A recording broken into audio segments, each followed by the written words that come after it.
Esther chapter 9. On the 13th day of the 12th month, the month of Adar, the edict commanded by the king was to be carried out. On this day the enemies of the Jews had hoped to overpower them, but now the tables were turned, and the Jews got the upper hand over those who hated them. The Jews assembled in their cities in all the provinces of King Xerxes to attack those determined to destroy them.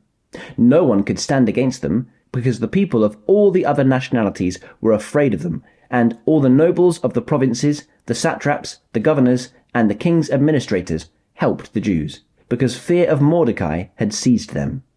Mordecai was prominent in the palace. His reputation spread throughout the provinces, and he became more and more powerful.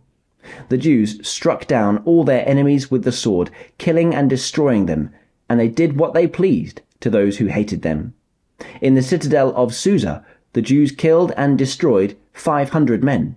They also killed Parshandatha, Dalphon, Aspatha, Poratha, Adalia, Aridatha, Parmashta, Arisai, Aridai, and Vizatha, the 10 sons of Haman, son of Hammedatha, the enemy of the Jews. But they did not lay their hands on the plunder. The number of those killed in the citadel of Susa was reported to the king that same day. The king said to Queen Esther, "The Jews have killed and destroyed 500 men and the 10 sons of Haman in the citadel of Susa. What have they done in the rest of the king's provinces? Now, what is your petition? It will be granted you. What is your request? It will also be granted." "If it pleases the king," Esther answered, "give the Jews in Susa permission to carry out this day's edict tomorrow also, and let Haman's 10 sons be impaled on poles." So the king commanded that this be done. An edict was issued in Susa, and they impaled the 10 sons of Haman. The Jews in Susa came together on the 14th day of the month of Adar, and they put to death in Susa 300 men, but they did not lay their hands on the plunder. Meanwhile, the remainder of the Jews who were in the king's provinces also assembled to protect themselves and get relief from their enemies. They killed 75,000 of them, but did not lay their hands on the plunder. This happened on the 13th day of the month of Adar, and on the 14th they rested and made it a day of feasting and joy.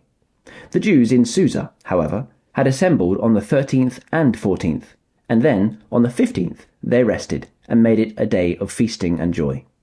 That is why rural Jews, those living in villages, observe the 14th of the month of Adar as the day of joy and feasting, a day for giving presents to each other.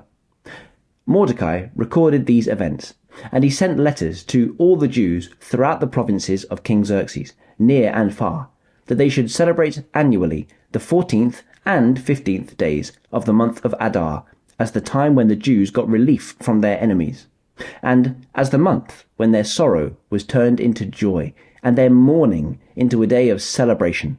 He wrote to them to observe the days as days of feasting and joy, and giving presents of food to one another, and gifts to the poor. So the Jews agreed to continue the celebration that they had begun, doing what Mordecai had written to them. For Haman, son of Hammedatha the Agagite, the enemy of all the Jews, had plotted against the Jews to destroy them, and had cast the pur, that is, the lot, for their ruin and destruction. But when the plot came to the king's attention, he issued written orders that the evil scheme Haman had devised against the Jews should come back onto his own head, and that he and his sons should be impaled on poles. Therefore, these days were called Purim, from the word pur. Because of everything written in this letter, and because of what they had seen and what had happened to them, the Jews took it on themselves to establish the custom that they and their descendants and all who joined them should without fail observe these 2 days every year in the way prescribed and at the time appointed. These days should be remembered and observed in every generation by every family and in every province and in every city. And these days of Purim should never fail to be celebrated by the Jews, nor should the memory of these days die out among their descendants. So Queen Esther, daughter of Abihail, along with Mordecai the Jew, wrote with full authority to confirm this second letter concerning Purim. And Mordecai sent letters to all the Jews in the 127 provinces of Xerxes' kingdom, words of goodwill and assurance, to establish these days of Purim at their designated times, as Mordecai the Jew and Queen Esther had decreed for them, and as they had established for themselves and their descendants in regard to the times of fasting and lamentation. Esther's decree confirmed these regulations about Purim, and it was written down in the records.